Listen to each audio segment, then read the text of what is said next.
Tennessee goes into Arkansas, loses 19-14, introduces a lot of questions. Arkansas gets a huge win there. We'll see what that means for Tennessee the rest of the season for their playoff hopes. But, Damien, what were your thoughts as you watched one of the biggest upsets in the weekend?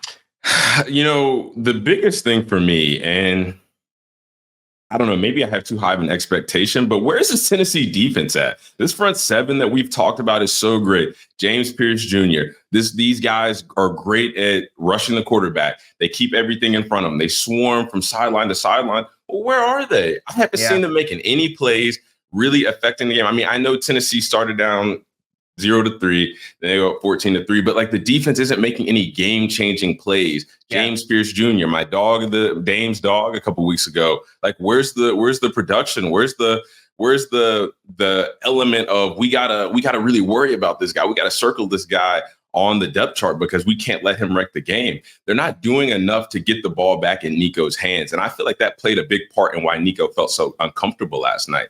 Arkansas did a lot of things, and at times, like you said, the score didn't reflect it, but they were in control of the game on both sides of the ball. So to me, I'm trying to wrap my head around where is this defense and when are they going to start stepping up and making these game-changing plays to where we can say, yes, this is one of the best defenses in the country. Chris, what did you take away from this one? One of the things you said, which was Arkansas should have won this game by a lot more, if we're being honest. They had 5 red zone trips, only scored 19 points off of that. And for Tennessee, I look at the offense. Nico had 5.4 yards per pass. And I think this offense, which was putting up 60, 70 points the first few weeks against nobodies, has a lower floor than I think we expected. Yeah. You go to Oklahoma, you have an ugly game, you win it, you think, hey, this is a team that can win ugly if they need to. This is a second ugly game now. And I think it's pretty clear Nico is a freshman, redshirt freshman, going through that process, such as running out of bounds on the last play of the game, right near you, Ubben, because you were there in Fayetteville for this game. He nearly ran into you on that final play. What was that like? What was that like being there? Man, that was a great environment. Again, it was one of the things that makes college football great. It's kind of funny. So I'm from Arkansas, and Arkansas, the last time they beat a top 5 team in the AP was against Tennessee in 1999. I was at that game with my dad a bajillion years ago, Chris. The stadium looks a lot different than it did back then, but that was a huge win, a great atmosphere for that game. The field storming was one of the scarier ones I've been a part of. It felt like the last one I was a part of, I'm trying to remember. Well, I guess it was Colorado had a few, but the Tennessee one against Alabama a couple of years ago was pretty crazy. Oh, yeah. The Colorado one was a little bit more controlled and a little bit less crazy when they rushed the field against Nebraska in 2023. But one of the things I wanted to get to is this running game has been shut down the last couple weeks, and they were on fire the first 4 weeks of the season. Oklahoma limited them. And what Arkansas did was Travis Williams Sunday night came to Sam Pittman and said, hey, I want to give them something they haven't seen before. And basically it was a 3-3 front. Now, you talk to people about the 3-3-5, and a lot of offensive coaches kind of compare it to the triple option on offenses. It's very, very different. And I remember doing a Coach's Confidential before Georgia TCU, talking about one of the big reasons why TCU had been so effective all season was they were running this under Joe Gillespie, and it was really messing teams up. And part of the reason was that 3-3-5, you have defenders coming from weird angles that make it hard to account for where everybody's coming from and run the ball effectively.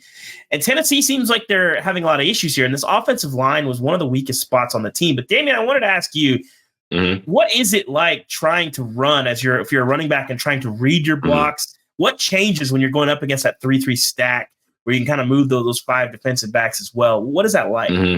Well, like you said, it creates a lot of weird angles for offensive linemen. And as a good running back, a smart running back, you want to know where your linemen are going. So if I see the linebackers shaded over to the left a little bit, okay, I know the guard and the center are going to work up to this specific backer, right? Well, if all the linebackers are stacked right behind the defensive lineman, the down linemen are even, the linebackers are even. So you don't know where everybody's going. So whenever you have so much uncertainty, the linemen don't know where they're going, the running backs don't know how to read their blocks, you analogize it perfectly. it's like playing the triple offense on defense. So nobody really knows where to go. The communication breaks down. And then those pre-snap reads that you get, those pre-snap keys that as I'm a running back, I'm like, okay, well, the linemen are here. The linebackers are slanted this way. Well, I know this run is probably going to bend back this way, or it's got a good chance of bouncing outside to the left.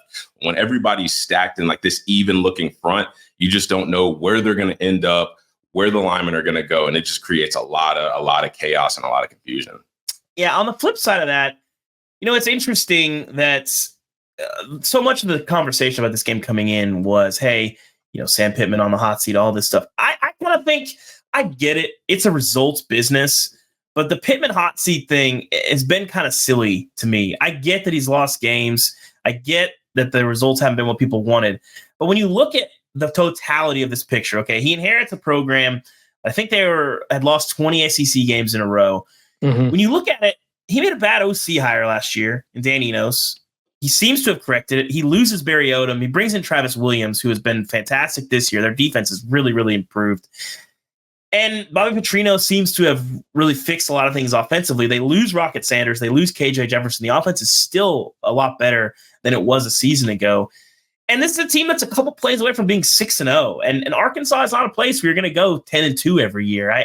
I get the frustration, but I still think that this is a situation where you're probably more likely to do worse on a coaching hire than better. And for now, you're getting the results that can get you off the hot seat.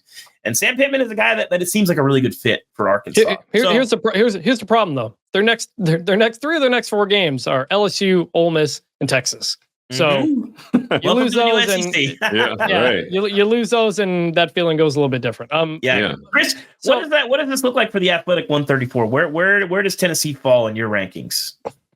Tennessee falls from number 4 to number 9 for me at the moment. There's a lot of SEC teams here that are really, really tough to place. They do have the win at Oklahoma. They do have the blowout win over NC State, which now doesn't maybe look as good as it did at the time. And you're going to have the situation with SEC teams where they're going to have bad losses and good wins, because that is kind of how the league is shaking up. So Tennessee's down to 9, but that can change very quickly. And the way your wins and losses look as time goes on can change, and that can impact your ranking. If Arkansas goes down to lose 3 of their next 4 games, that's going to hurt Tennessee. So it's kind of week to week. I still got Tennessee in the top 10. I don't feel great about it, but I don't feel great about anybody in the top 10. Yeah, right. I was joking with some people last night. Weeks like this are the reason why I will never be a top 25 voter. There's no good way to do it.